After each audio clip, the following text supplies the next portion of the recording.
ಎಂಬ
ಮಾತಿನಂತೆ ನಾನು ಮೊದಲು ಶ್ರೀ ಶ್ರೀರಾಮೇಶ್ವರ ಗುರುಗಳ ಬಗ್ಗೆ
ಮಗುವನ್ನು ತಂದೆ ತಾಯಿಗಳು ಶ್ರೀಗಳ 5ನೇ ವಯಸ್ಸಿನಲ್ಲಿಯೇ ಶ್ರೀಮಠಕ್ಕೆ ಹೋಗಿಸಿದರು.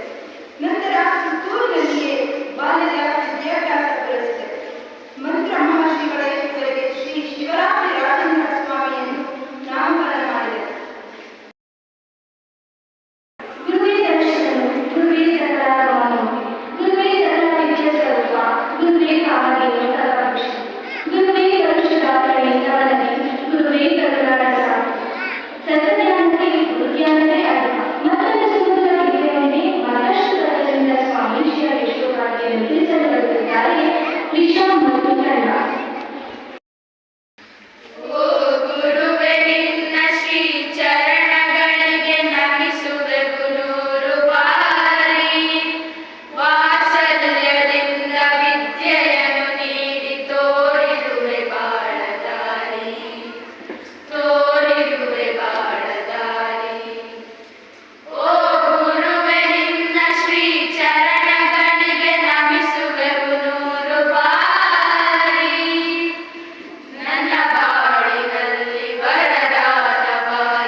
ರಾಜೇಂದ್ರ ಸ್ವಾಮೀಜಿ ಕನ್ನಡ ಮತ್ತು ಸಂಸ್ಕೃತದಲ್ಲಿ ವಿದ್ವಾಂಸರಾಗಿದ್ದರು.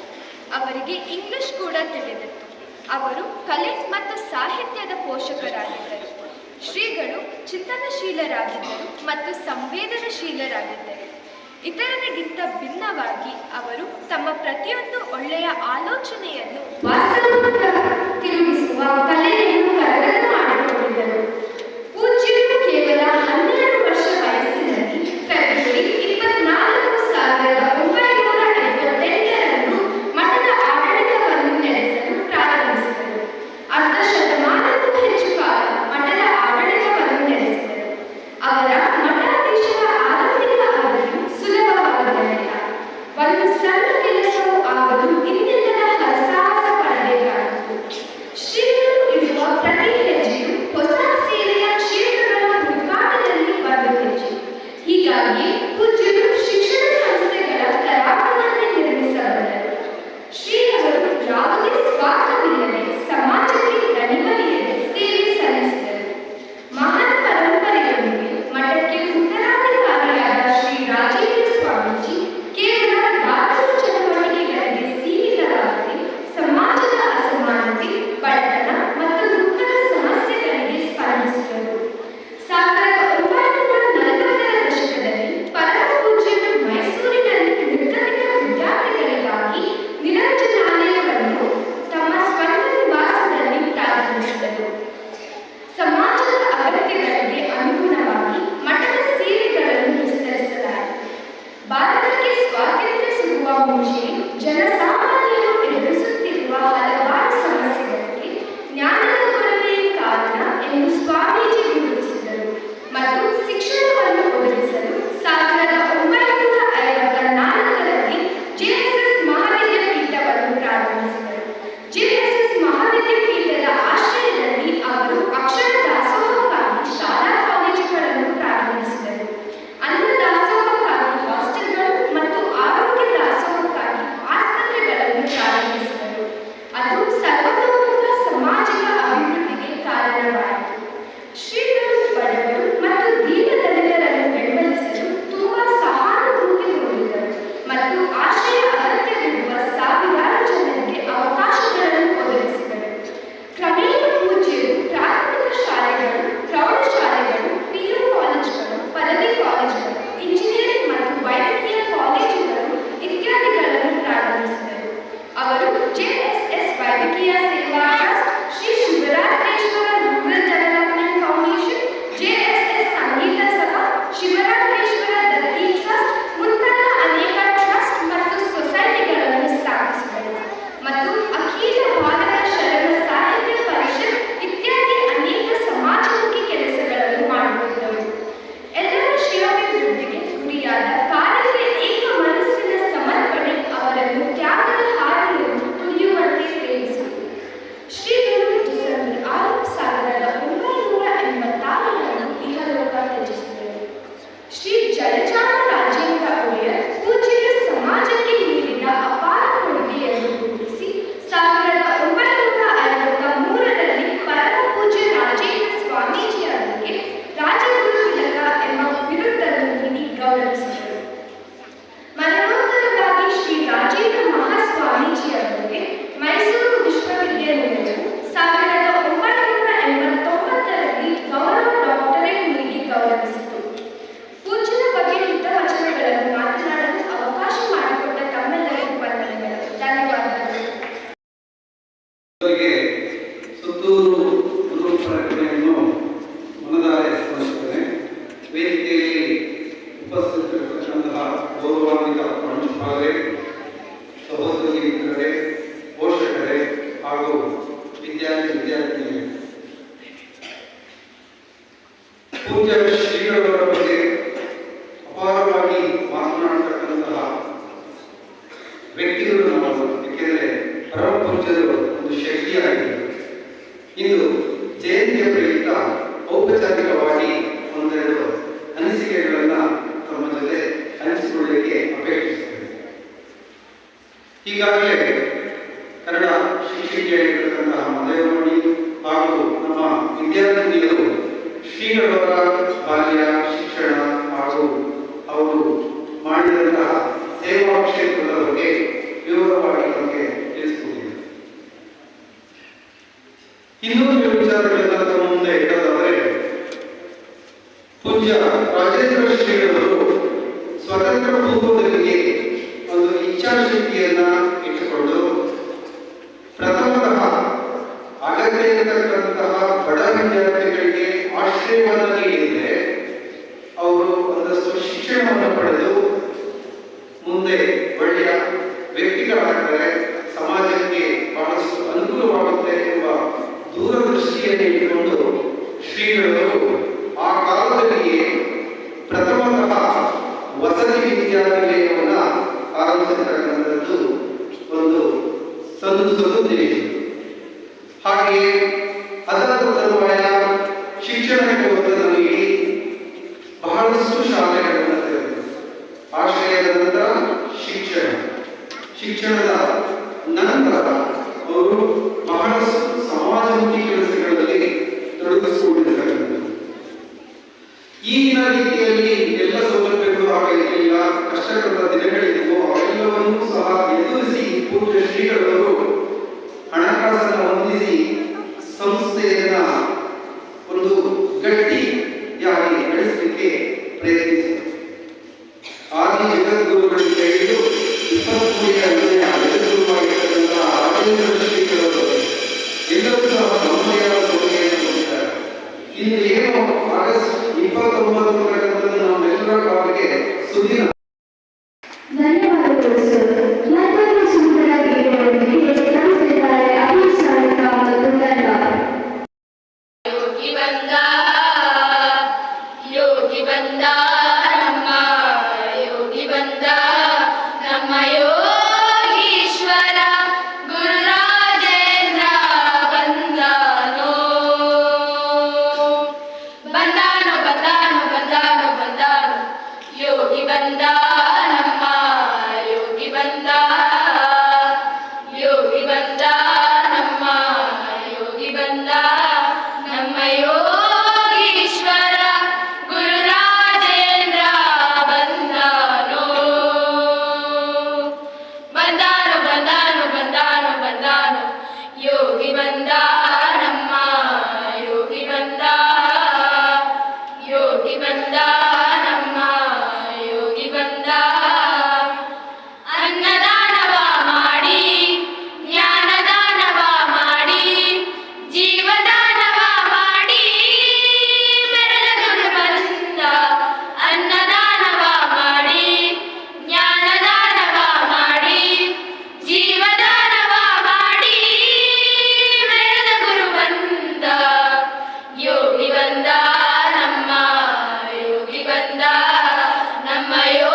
National Sports Day is celebrated on August 29th every year.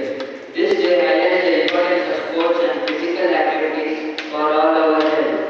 National Sports Day marks the birth anniversary of hockey legend Major Dhyanchandji. Sports is an integral part of life. Hockey legend Major Dhyanchandji was born in 1905 in a Rajput family in Ahmedabad. Dhyanchandji had followed the footsteps of his father and joined the army. It was the army where he took hockey as his career.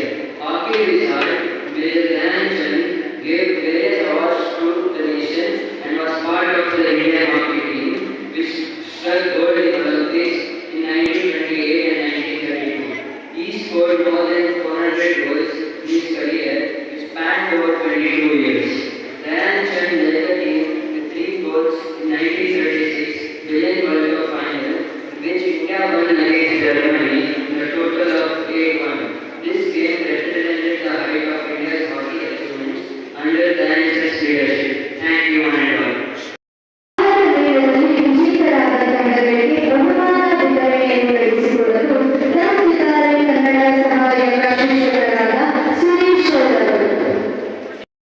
ಹೀಗೆ ಐದು ವರ್ಷಗಳ ಜಗತ್ತಿಗೆ ಚಂದ್ರಮಂದಿರ ನಾಲಿಗೆ ಬಿಡಲೇಶಗಳ ಕೂಡಲ ಸಂಘದ ಶರಣರಿಗೆ ಮಸಾಲ ಯುವತಿಯ ವಚನಕಾರ ಬಸವಣ್ಣವರ ವಚನವನ್ನು ಸ್ಮರಿಸುತ್ತಾ ವೇದಿಕೆಗೆ ಆಸೀನರಾಗಿರತಕ್ಕಂಥ ಗೌರವಯುತ ಪ್ರಾಂಶುಪಾಲರೇ, ಉಪಪ್ರಾಂಶುಪಾಲರೇ, ನನ್ನ ಶಿಕ್ಷಕ ವೃಂದದವರೇ, ನೆಚ್ಚಿನ ವಿದ್ಯಾರ್ಥಿಗಳೇ, ಇಂದು ಶ್ರೀ ಸುತ್ತೂರು ಪರಂಪರೆಯ ರಹಸ್ಯಗುರುತುಗಳೇ ಖ್ಯಾತರಾಗಿರ್ತಕ್ಕಂಥ ಶ್ರೀ ರಾಜೇಂದ್ರ ಶ್ರೀಗಳವರ 109ನೆಯ ಜನ್ಮದಿನವನ್ನು ಆಚರಿಸ್ತಾ ಇದ್ದೀವಿ. ಶ್ರೀಗಳವರ ಪಾಠಗಳಿಗೆ ಪ್ರತಿಪಕ್ಷ ಪ್ರಣಾಮವನ್ನು ಸಲ್ಲಿಸುತ್ತೇನೆ. ಸ್ನೇಹಿತರೆ, ದಿನಾಂಕ 24/8/2024 ಶನಿವಾರದಂದು ನಮ್ಮ ಶಾಲೆಯಲ್ಲಿ ಪ್ರಥಮ ಬಾರಿಗೆ ಪ್ರಾಂಶುಪಾಲರ ಒಂದು ಮಾರ್ಗದರ್ಶನದಂತೆ ಆಹಾರ ಮೇಳವನ್ನು 6ರಿಂದ 10ನೇ ತರಗತಿಯ ವಿದ್ಯಾರ್ಥಿಗಳಿಗೆ ಆಯೋಜಿಸಲಾಗಿತ್ತು. ಈ ಒಂದು ಮೊದಲ ಕಾರ್ಯಕ್ರಮ ಹೇಗಾಗುತ್ತೆ ತುಂಬಾ ತಮ್ಮದಾಗಿರ್ತಕ್ಕಂಥ ಗೊಂದಲಗಳಿತ್ತು. ಆದರೆ ಬಹಳ ಅದ್ಭುತವಾಗಿ ಆ ಒಂದು ಕಾರ್ಯಕ್ರಮ ಮೂಡಿಬಂತು. ಆಗಾಗ ವರ್ಣನ ಆದರೂ ಸಹ ಬಹಳ ಅತ್ಯುತ್ತಮವಾಗಿ ಆ ಒಂದು ಕಾರ್ಯಕ್ರಮ ಮೂಡಿಬಂತು. ಒಟ್ಟು 6ರಿಂದ 10ನೇ ತರಗತಿಯ 75 ತಂಡಗಳು 5 ವಿದ್ಯಾರ್ಥಿಗಳ ತಂಡವನ್ನು ನಾವು ರೆಡಿ ಮಾಡಿದ್ದೀವಿ. ಅದರಲ್ಲಿ 75 ತಂಡಗಳು ಭಾಗವಹಿಸಿದ್ದು ಎಲ್ಲ ತಂಡದವರಿಂದ ಪ್ರಥಮವಾಗಿ ಕೆಲಸ ಉತ್ತಮ ರೀತಿಯಾಗಿ ಪ್ರತಿಕ್ರಿಯೆ ಬಂತು. ಇಲ್ಲಿ ನಾವು 6 ಮತ್ತು 7ನೇ ತರಗತಿಯ ಮುಂದಿರುವಾಗ ಮತ್ತು 8ರಿಂದ 10ನೇ ತರಗತಿಯ 2ನೇ ವಿಭಾಗವನ್ನು ಮಾಡಿ ಆ 2 ವಿಭಾಗದಲ್ಲಿ ಪ್ರತ್ಯೇಕವಾಗಿರ್ತಕ್ಕಂಥ ಬಹುಮಾನವನ್ನ ನಗದು ಬಹುಮಾನವನ್ನು ನಾವು ಕೊಡೋದಕ್ಕೆ ತೀರ್ಮಾನಿಸಿದ್ವಿ. ಆ ಒಂದು ನಗದು ಬಹುಮಾನ ವಿಜೇತರ ಹೆಸರನ್ನು ನಾನು ಹೇಳೋದಕ್ಕೆ ಆಶಿಸುತ್ತೇನೆ. ಗೌರವಯುತ ಪ್ರಾಂಶುಪಾಲರು ನಗದು ಬಹುಮಾನವನ್ನು ವಿಜೇತರಿಗೆ ನೀಡಬೇಕಾಗಿ ಕೇಳಿಕೊಂಡಿದೆ. ವಿಜೇತರು ತಮ್ಮ ತಂಡದ ಸದಸ್ಯರೊಂದಿಗೆ ಮತ್ತು ಅವರ ಪೋಷಕರೊಂದಿಗೆ ಬಂದು ಆ ನಗದು ಬಹುಮಾನವನ್ನು ಸ್ವೀಕರಿಸಬೇಕಾಗಿ ವಿನಂತಿ. ಮೊದಲಿಗೆ 6 ಮತ್ತು 7ನೇ ತರಗತಿಯ ವಿಭಾಗದಿಂದ ವಿಜೇತರನ್ನ ನಾನು ಕರೀತಾ ಇದ್ದೇನೆ. ತೃತೀಯ ಬಹುಮಾನ ನಕ್ಷ ಕಿಶೋರ್ ಮತ್ತು ತಂಡದವರು. ತೃತೀಯ ಬಹುಮಾನದ ಮೊತ್ತ 1,500 ರೂಪಾಯಿಗಳು.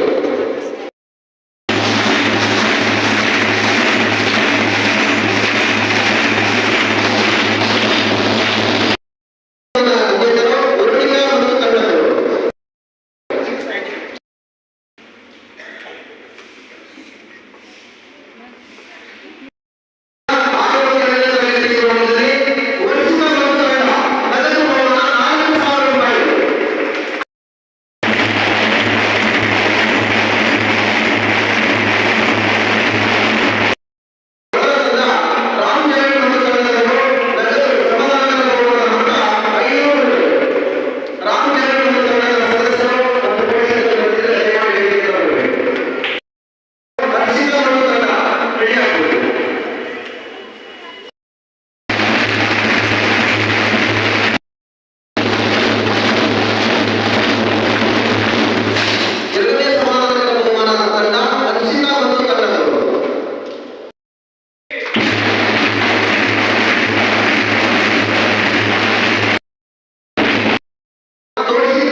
सर इस साइड से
week of this month.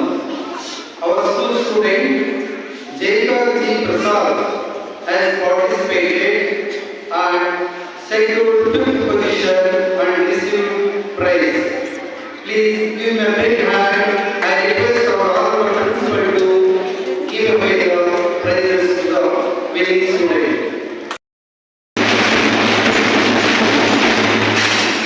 He received first place and also he stood in 5th rank. Congratulations to the winning student. Thank you, sir, for distributing the prize.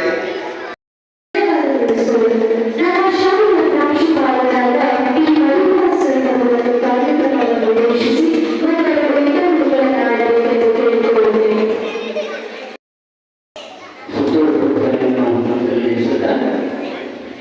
Shri Shivaratri Raghavendra ಮಹಾಸ್ವಾಮಿಗಳು ಮತ್ತು ಶ್ರೀ ಶಿವರಾತ್ರಿ ದೇಶಿಕೇಂದ್ರ ಮಹಾಸ್ವಾಮಿಗಳ ಮಾತಾಡುವುದಕ್ಕೆ ನಮಸ್ಕಾರ.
ಅದನ್ನು ಆ ಒಳಗನ್ನು ಇಟ್ಕೊಂಡು ಅದನ್ನು ಗಮನಿಸಿ ನಿಮ್ಮ ಕೈಲಾದ ಸಹಾಯ ಮಾಡಿದರೆ ಅದನ್ನು ನೀವು ಹೊರಗೆ ಇಟ್ಕೊಳ್ಳುವಂಥ ಒಂದು ಒಳ್ಳೆಯಾಗುತ್ತೆ.